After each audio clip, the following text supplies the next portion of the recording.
2024 లేదా 25లో డిగ్రీ లేదా బీటెక్ చదివారా? సాఫ్ట్‌వేర్ జాబ్ కోసం ఎదురు చూస్తున్నారా? అయితే కోడ్ జ్ఞాన్ 100 డేస్ కోర్సులో చేరండి. జాబ్ సాధించండి. నమస్కారం. Welcome to Suman TV. నేను మీ యాంకర్ సిరి. సో రీసెంట్ న్యూస్‌లో మనకి ఎస్పెషల్లీ ఎవరైతే ఐటీ సెక్టార్‌లో జాబ్ చేస్తూ ఉంటారో సాఫ్ట్‌వేర్ ఉద్యోగులకి ప్రతి ఒక్కరు కూడా అలర్ట్ అవ్వాల్సిన విషయం. సో ఐటీ సెక్టార్‌లో మనకి ఎయిడ్స్ కేసెస్ అనేవి ఎక్కువగా డిటెక్ట్ అవుతున్నాయి అని చెప్తూ ఉన్నారు. ఎయిడ్స్ రావడానికి గల కారణాలు ఏంటి? ఏ విధంగా ఎయిడ్స్ అనేది మనకి ట్రాన్స్‌ఫర్ అవుతూ ఉంటుంది? మనం ఎలాంటి ప్రివెంటివ్ మెజర్స్ తీసుకోవాలి?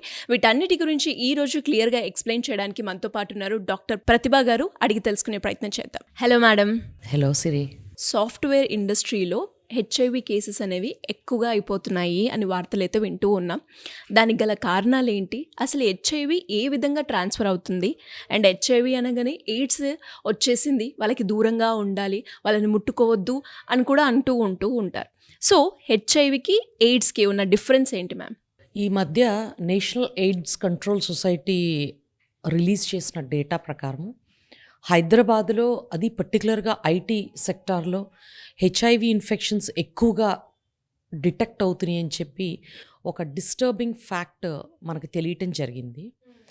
ఈ నెలే డిసెంబర్ 1వ తేదీ నేషనల్ ఎయిడ్స్ డేని మనం జరుపుకున్నాము. ఎన్నో ఏళ్ల నుంచి ఇది జరుపుతూ ఉన్నాము. యాక్టివ్గా ఎయిడ్స్ అంటే ఏంటి, హెచ్ఐవి అంటే ఏంటి, అవేర్నెస్ ప్రోగ్రామ్స్ కానీ, దానికి సంబంధించిన అవేర్నెస్ అండ్ అడ్వర్టైజ్మెంట్స్ రెండు గవర్నమెంట్, ప్రైవేట్ ఇన్స్టిట్యూషన్స్ జరుపుతున్నాయి. మరి ఇంత జరిగి జనరల్ పాపులేషన్లో ఈ మధ్య కాలంలో హెచ్ఐవి బాగా తగ్గింది. యాజ్ అ గైనకాలజిస్ట్ ఈ మధ్య కాలంలో ప్రెగ్నెంట్ విమెన్లో కానీ, నాన్ ప్రెగ్నెంట్ మహిళల్లో కానీ చాలా తక్కువ హెచ్ఐవి కేసులు చూస్తున్నాము. 10 ఏళ్ల క్రితం చూసినప్పటికి ఇప్పటికి చాలా చాలా తక్కువ ఉంది. మరి ఇటువంటి ఆల్మోస్ట్ హెచ్ఐవిని ఎరాడికేట్ చేయొచ్చేమో అనుకుంటున్న టైంలో హైదరాబాద్ ఐటీ సెక్టార్లో కేసెస్ ఎక్కువ అవుతుందనేది it's a very disturbing and చాలా అలార్మింగ్ అండ్ భయం అనిపించే అలర్ట్ అయ్యే ఇష్యూ. ఎస్, అలర్ట్ అవ్వాల్సిన అవసరం ఖచ్చితంగా ఉంది. ఎందుకంటే అవేర్నెస్సే పునాది దీన్ని అవాయిడ్ చేయడానికి. Because knowledge is power. HIV గురించిన ఇన్ఫర్మేషన్ మనకు గనుక ఉంటే మనల్ని మనం సేఫ్ గార్డ్ చేసుకుంటమే కాదు, మనకి క్లోజ్గా ఉన్న మన ఫ్యామిలీ అండ్ ఫ్రెండ్స్ని మనం కాపాడుకోవడం కుదురుతుంది. So coming to HIV, human immunodeficiency వైరస్ని హెచ్ఐవి అని షార్ట్ ఫామ్గా పిలుచుకుంటాము. దాదాపు ఒక 40-50 ఇయర్స్ క్రితం డిటెక్ట్ అయిన ఇన్ఫెక్షను. అది ఒక 10 ఏళ్లలో మొత్తం ప్రపంచం అంతా స్ప్రెడ్ అయ్యి దాదాపు 80స్లో ఆల్ కంట్రీస్లో ఇది డిటెక్ట్ చేయడం జరిగింది. ఇది ఏ రకంగా స్ప్రెడ్ అవుతుంది అంటే, బ్లడ్ ట్రాన్స్ఫ్యూజన్, హెచ్ఐవి పాజిటివ్ బ్లడ్ని హెచ్ఐవి నెగిటివ్ పేషెంట్కి ఇవ్వటం ద్వారా, లేదా ఆర్గన్ డొనేషన్స్ పాజిటివ్ వాళ్ళు నెగిటివ్ వాళ్ళకి ఇవ్వటం కానీ, డెలివరీ, మదర్ హెచ్ఐవి పాజిటివ్, అలాంటప్పుడు సేఫ్టీ ప్రికాషన్స్ తీసుకోని పక్షంలో బేబీ హెచ్ఐవి పాజిటివ్ ఉండే అవకాశం ఉంటుంది.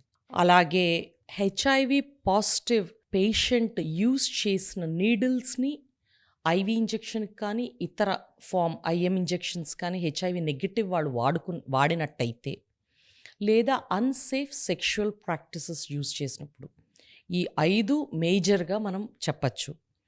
అంతేకాని ఇక్కడ ఇంకా మేజర్గా చెప్పుకోవాల్సింది ఏమి చేస్తే రాదు అనేది. చాలామంది హెచ్ఐవి పాజిటివ్ వాళ్ళ పక్కన కూర్చుంటే వస్తుందేమో, వాళ్ళు వాడిన టవల్ వాడితే వస్తుందేమో, వాళ్ళు వాడిన ప్లేట్లో తింటే వస్తుందేమో, రాదు. సో ఓన్లీ బాడీ ఫ్లూయిడ్స్తోనే ట్రాన్స్మిట్ అవుతుంది హెచ్ఐవి. అండ్ సలైవా త్రూ మనకి అలా కూడా అంటారు కదా మ్యామ్? Yes, possibility. అయితే ఆ సెలైవాలో పాజిటివ్ ఉన్న మనిషి నుంచి నెగిటివ్ ఉన్న వాళ్ళకి ఎలా వస్తుందంటే, ఏదైనా కట్ కానీ, లేకపోతే స్కిన్ బ్యారియర్ బ్రేక్ ఉంటే, ఏదో ఒక రకమైన బ్రేక్ ఉన్నప్పుడు వచ్చే అవకాశం ఎక్కువ ఉంటుంది. లేకపోతే చాలా చాలా మినిమల్ అని చెప్పచ్చు. నీడిల్ స్టిక్ ఇంజురీస్ అంటే మెడికల్ ప్రొఫెషనల్స్కి హెచ్ఐవి పాజిటివ్ పేషెంట్కి సర్జరీ చేసేటప్పుడు కానీ, ట్రీట్మెంట్ ఇచ్చేటప్పుడు కానీ, ఎయిదర్ నర్సింగ్ స్టాఫ్కి కానీ, డాక్టర్స్కి కానీ వచ్చే అవకాశం ఉంటుంది. హెచ్ఐవి పాజిటివ్ వాళ్ళకి వాడిన నీడిల్ మనకు గుచ్చుకున్నట్టయితే, సో దాని రిస్క్ కూడా ఉంటుంది. ఇంకా మెడికల్ ప్రొఫెషన్స్ కానప్పుడు కాండమ్ వాడకుండా ఇంటర్కోర్స్లో పాల్గొంటే హెచ్ఐవి పాజిటివ్ ఎవరున్నా రెండో పార్ట్నర్కి వచ్చే ఇన్ఫెక్షన్ అవకాశాలు వచ్చే అవకాశం ఉంటుంది. సో వాటి సిమ్టమ్స్ని ఏ రకంగా మనం గుర్తించవచ్చు అంటారు మేడం? హెచ్ఐవి ఇన్ఫెక్షన్ అన్ఫార్చునేట్గా చాలామందికి సిమ్టమ్స్ ఏమీ ఉండవు ఇన్ఫెక్షన్ వచ్చిన కొత్తలో. బికాజ్ అందరిలాగా నార్మల్గా ఉంటారు వీళ్ళు. బికాజ్ ద బాడీ కూడా ఫైట్ చేస్తూ ఉంటుంది ఆ ఇన్ఫెక్షన్ని. ఎన్ని డేస్ వరకు మనం గుర్తించలేం మ్యామ్? డిపెండ్స్, చాలా పెద్ద వేరియేషన్ ఉంటుంది. ఆ ఇన్ఫెక్షన్ ప్రోగ్రెస్ అయ్యి వాళ్ళ యొక్క రోగనిరోధక శక్తి డ్యామేజ్ అయ్యి దాని ద్వారా సెకండరీ ఇన్ఫెక్షన్స్ కానీ, రెస్పిరేటరీ ఇన్ఫెక్షన్స్ కానీ, లేకపోతే ఇతర బాడీలు ఇన్ఫెక్షన్స్ కానీ రావటం వల్ల సపోజ్ దగ్గు రావటం కానీ, రిపీటెడ్ యూరిన్ ఇన్ఫెక్షన్స్ కానీ, లేకపోతే ఆకలి తగ్గటం కానీ, బరువు తగ్గటము, ఇవన్నీ రావడానికి కొన్ని నెలల నుంచి కొన్ని ఏళ్ళు పట్టచ్చు. ఓహో, ఇయర్స్ కూడా పడుతుంది. ఇయర్స్ అయినా కూడా మనం డయాగ్నోసిస్టిక్ చేయలేము. High index of suspicion most important. So ఖచ్చితంగా ఇప్పుడు సపోజ్ మలేరియా వచ్చింది, మలేరియా వచ్చిన తర్వాత ఇన్ని రోజులు మలేరియా పాజిటివ్ వచ్చే అవకాశం ఉందని చెప్పగలిగినట్టు హెచ్ఐవి ఇన్ఫెక్షన్ వచ్చాక ఇన్ని రోజులకి వస్తుందని చెప్పలేము. సో ఇట్స్ చాలా వరకు సైలెంట్గానే అది ఉంటుంది. అండ్ అలాగే మేడం, హెచ్ఐవి ఉంది అనేది మనం ఏ రకంగా డిటెక్ట్ చేయొచ్చు అంటారు మేడం? దానికి యూజ్ చేసిన డయాగ్నోసిస్టిక్ మెథడ్స్ ఎలా ఉంటాయి? హెచ్ఐవిని ఈ రోజుల్లో అద్భుతమైన బ్లడ్ టెస్ట్లు ఉన్నాయి. బ్లడ్ టెస్ట్ ద్వారా హెచ్ఐవిని డిటెక్ట్ చేయొచ్చు. అంటే స్క్రీనింగ్ మెథడ్స్ ఉన్నాయి, కన్ఫర్మేటరీ టెస్ట్లు కూడా ఉన్నాయి. స్క్రీనింగ్లో కనుక హెచ్ఐవి పాజిటివ్ ఉన్న డౌట్ ఉంటే ఆ శాంపుల్ని కన్ఫర్మేటరీ టెస్ట్కి పంపించి కన్ఫర్మ్ చేయాలి. మనం జస్ట్ స్క్రీనింగ్ టెస్ట్ చేసి ఉంది అని చెప్పటము ఒక్కొక్కసారి సాధ్యం కాకపోవచ్చు. సో టెస్ట్లు విరివిగా ప్రతి దగ్గర అవైలబుల్ ఉన్నాయి. చాలా అఫోర్డబుల్ బ్లడ్ టెస్ట్లు అవి. ఇది ఎక్స్పెన్సివ్ కాదు, చాలా క్విక్గా కూడా రిపోర్ట్స్ వచ్చేస్తాయి. సో ఈ రోజుల్లో టెస్ట్ చేసుకోకుండా ఉండటానికి ఎక్స్క్యూజ్ ఏమీ లేదు. యాక్చువల్గా ప్రతి సర్జరీ ముందు కూడా మ్యాండేటరీగా రకరకాల వైరల్ ఇన్ఫెక్షన్ టెస్ట్ చేస్తాము. దాంట్లో హెచ్ఐవి అనేది ఒక టెస్ట్. సో ప్రీ సర్జరీ కూడా ఇది అడ్వైస్ చేయడం జరుగుతుంది పేషెంట్స్కి. ఎందుకంటే వాళ్ళకి ట్రీట్మెంట్ ఇవ్వటానికి ఏం జాగ్రత్తలు తీసుకోవాలి, యాజ్ అ మెడికల్ ప్రొఫెషనల్ వీళ్ళు ఏం జాగ్రత్తలు తీసుకోవాలి, రెండింటి కోసం కూడా చేస్తాము. అలాగే ప్రెగ్నెంట్ ఉమెన్కి రొటీన్గా టెస్ట్ చేయడం జరుగుతుంది. ఎందుకంటే ఒకసారి డిటెక్ట్ అయ్యాక అద్భుతమైన మెడికేషన్స్ ఉన్నాయి ఆ ప్రెగ్నెంట్ లేడీని ప్రొటెక్ట్ చేయడానికి అండ్ బేబీకి ట్రాన్స్ఫర్ అవ్వకుండా కూడా. వాటికి స్పెసిఫిక్గా ప్రోటోకాల్స్ ఉన్నాయి. ఆ స్టాండర్డ్ ప్రోటోకాల్స్ పాటిస్తాము. స్టాండర్డ్ ప్రోటోకాల్స్ వాడితే ఆల్మోస్ట్ అసలు బేబీకి రాకుండా చేయొచ్చు. ఓకే. అలాగే మదర్ బ్రెస్ట్ ఫీడింగ్ కూడా ఇవ్వద్దని చెప్తాము. మదర్ కనుక హెచ్ఐవి పాజిటివ్ అయితే బ్రెస్ట్ ఫీడింగ్ ద్వారా కూడా బేబీకి వచ్చే ఛాన్సెస్ ఉంటాయి. నాట్ డెలివరీ అయి కాదు, even breast feeding. So HIV positive ఉన్న మదర్కి సిజేరియన్ ద్వారా బేబీకి వచ్చే ఛాన్స్ చాలా తక్కువ. కాబట్టి ఇలెక్టివ్ సిజేరియన్ అడ్వైస్ చేస్తాం మదర్కి. నార్మల్ డెలివరీలో బేబీకి ట్రాన్స్మిట్ అయ్యే అవకాశం ఎక్కువ ఉంటుంది. కాబట్టి డెలివరీ తర్వాత బేబీని పిడియాట్రిషియన్ చూసి బేబీకి ఇవ్వాల్సిన సిరప్స్ అవి ఇస్తారు ప్రివెంటివ్గా. అలాగే బ్రెస్ట్ ఫీడింగ్ కూడా కంప్లీట్గా అవాయిడ్ చేయమని చెప్తాము. ఫార్ములా ఫీడ్స్ అడ్వైస్ చేస్తాము మదర్ కనుక హెచ్ఐవి పాజిటివ్ అయితే. ఇది ఒక పక్కన. హెచ్ఐవి అంటే ఎయిడ్స్ కాదు. హెచ్ఐవి ఇన్ఫెక్షన్ వచ్చిన వ్యక్తికి ఆ ఇన్ఫెక్షన్ ప్రోగ్రెస్ అయ్యి ఇమ్యూనోడెఫిషియన్సీ సిండ్రోమ్ గనక దీని అంటే అక్వైర్డ్ ఇమ్యూనోడెఫిషియన్సీ సిండ్రోమ్ అక్వైర్ అయింది మనకి ఇన్ఫెక్షన్, పుట్టుకతో లేదు అది. సో దీన్ని acquired immunodeficiency syndrome are AIDS అంటారు. సో ఆల్మోస్ట్ మనము ఫైనల్ స్టేజ్ ఆఫ్ హెచ్ఐవి ఇన్ఫెక్షన్గా దీన్ని పేర్కొనొచ్చు. ఈ ఎయిడ్స్ వచ్చిన వ్యక్తి ఏంటంటే వెయిట్ లాస్.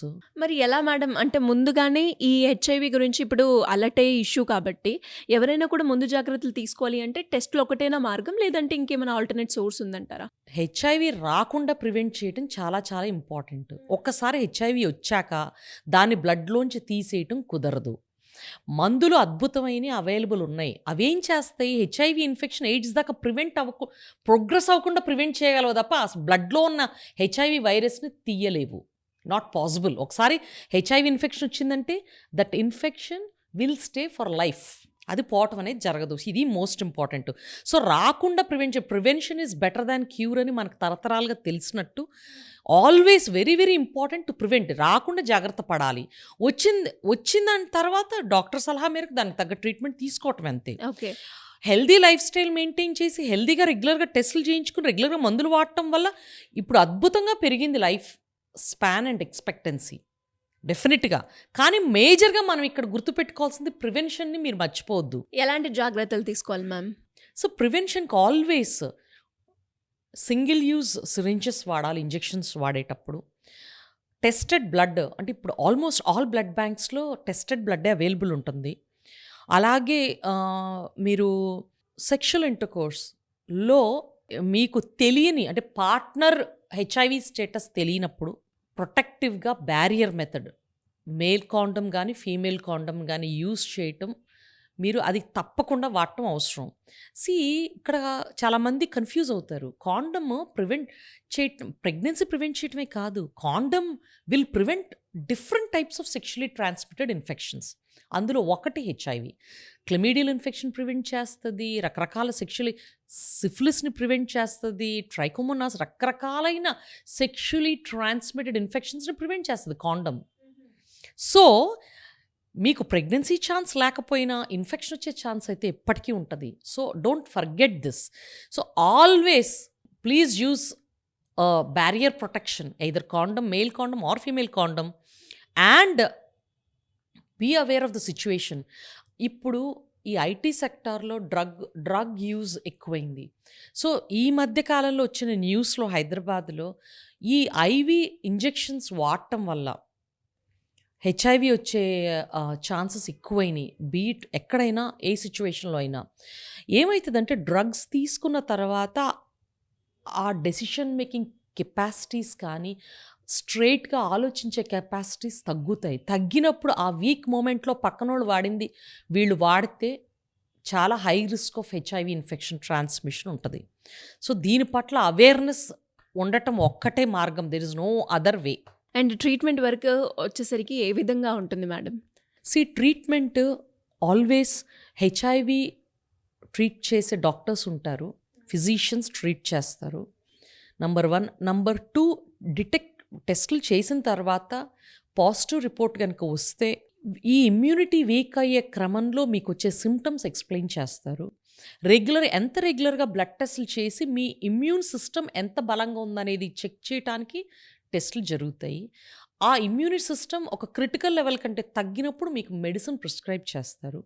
ఆ మెడిసిన్స్ ఎలా వాడాలి? దాని సైడ్ ఎఫెక్ట్స్ ఏంటి? మందులు మొదలుపెట్టిన తర్వాత దానికి లివర్ మీద కొన్ని ప్రభావం ఉంటుంది ఆ మందుల వల్ల. సో, లివర్ ఫంక్షన్ ఎలా ఉందని రెగ్యులర్‌గా టెస్టులు చేయమని మీకు చెప్తారు. ఆ టైంకి టెస్టులు చేయించుకోవాలి. ఒక్కొక్కసారి డ్రగ్ మార్చటం కానీ, డ్రగ్ డోసెస్ మార్చటం కానీ చేస్తారు. ఇది ఒక ఎత్తు. ఆ తర్వాత దీన్ని రెగ్యులర్‌గా వాడుతూ ఉండి మీరు regular lifestyle, healthy lifestyle అంటే nutritious diet, healthy exercise, positive mindset పెట్టుకోగలిగితే చాలా వరకు ఎయిడ్స్ దాకా పోకుండా ప్రివెంట్ చేయొచ్చు దీన్ని. That is the positive side of it. ఏదో వచ్చింది కదా! ఇంక మా లైఫ్ అయిపోయిందని అనుకోవాల్సిన అవసరం లేదండి. డెఫినిట్‌గా. సెకండ్ థింగ్ మీ పార్ట్నర్ పట్ల మీ బాధ్యత. హెచ్ఐవి పాజిటివ్ ఉంటే మీ పార్ట్నర్‌కి కూడా టెస్ట్ చేపిచ్చి తన స్టేటస్ తెలుసుకోవటం. ఒకవేళ పార్ట్నర్ హెచ్ఐవి నెగెటివ్ అయితే కంపల్సరీగా condom must. For every sexual intercourse must condom వాడటం. లేకపోతే పార్ట్నర్‌కి ఇన్ఫెక్షన్ వచ్చే ఛాన్స్ ఉంటుంది. సో, ట్రాన్స్‌పరెన్సీ అండ్ ఆనెస్టీ రిలేషన్‌షిప్‌లో చాలా అవసరం. అండ్ ఫైనల్ నోట్‌గా మేడం, ఎస్పెషల్లీ ఐటీ సెక్టార్‌లో ఈ కేసెస్ అనేవి ఎక్కువగా అవుతున్నాయి అని కూడా చెప్పారు కాబట్టి, యాజ్ ఎ డాక్టర్‌గా మీరు ఎలాంటి సజెషన్ ఇస్తారు మేడం వాళ్ళకి? బేసిక్‌గా లైఫ్ నేను యాజ్ అ డాక్టర్ చూసినప్పుడు కొన్ని వందల అంటే ఒక అమ్మాయి లైఫ్‌లో ఒక 400-500 అండాలు తయారవుతాయి. అందులో ఒక అండము ఉంటే బేబీ తయారయ్యే అవకాశం ఉంటుంది. మగవాళ్ళల్లో ప్రతి ఎజాక్యులేషన్‌కి కొన్ని మిలియన్ స్పెర్మ్స్ తయారవుతాయి. దాంట్లో ఒక్క స్పెర్మ్ సరిపోతది బేబీ తయారు చేయటానికి. సో, మనం ఈ భూమి మీద పడటం అనేది ఒక చాలా రేర్ ఈవెంట్ అది. అంత rare chance as a human being ఈ ప్రపంచాన్ని, ఇంత అందమైన లైఫ్‌ని మనం అనుభవించే అవకాశము, అదృష్టము మనకున్నప్పుడు దాన్ని సద్వినియోగం చేసుకోవటం మన ధర్మం. సెకండ్ థింగ్, లైఫ్‌లో ఆరోగ్యము, ఆనందము ఎంత ముఖ్యమో మోరల్స్ కూడా అంతే ముఖ్యం. మోరల్స్ అంటే మీకు ప్రతి ఒక్కళ్ళకి ఏదో ఒక సమస్య ఉంటది. లైఫ్‌లో సమస్యలనేవి ఉంటాయి. సమస్య వచ్చింది కదా అని కుంగిపోయి ఒకదానికి బానిస అవ్వకుండా, అది beat alcohol, beat smoking, beat drugs, beat anything అవ్వకుండా దానికి సైంటిఫిక్ సొల్యూషన్ వెతికి మెడికల్ ఎక్స్పర్ట్స్ యొక్క హెల్త్ ప్రొఫెషనల్స్, సైకాలజిస్టులు కావచ్చు, సైకియాట్రిస్టులు కావచ్చు, ఫిజిషియన్స్ కావచ్చు, వాళ్ళ హెల్ప్ తీసుకుని మీ లైఫ్ని మీరు చక్కదిద్దుకోవడానికి ట్రై చేయండి. డెఫినెట్గా మీ ఫ్రెండ్స్ అండ్ ఫ్యామిలీ హెల్ప్ తీసుకోండి. థర్డ్ థింగ్, అన్ఫార్చునేట్గా డిటెక్ట్ అయింది HIV. Don't lose hope. Still ప్రపంచంలో ఎంతో వేగంగా సైన్స్ అభివృద్ధి చెందుతున్న ఈ రోజుల్లో దీనికి అద్భుతమైన ట్రీట్మెంట్స్ ఉన్నాయి. Take the treatment and try to ఈ నెక్స్ట్ వచ్చే సమస్యల్ని అవాయిడ్ చేస్తూ మీ లైఫ్ని హెల్దీగా ప్రొలాంగ్ చేయడానికి ఏం చెయ్యొచ్చో వాటన్నిటి హెల్ప్ మీరు తీసుకొని మీరు మీ జీవితాన్ని చక్కదిద్దుకోవడానికి ట్రై చేయండి. This is all that I want to say. It was great information, ma'am. Thank you so much. Thank you for this opportunity.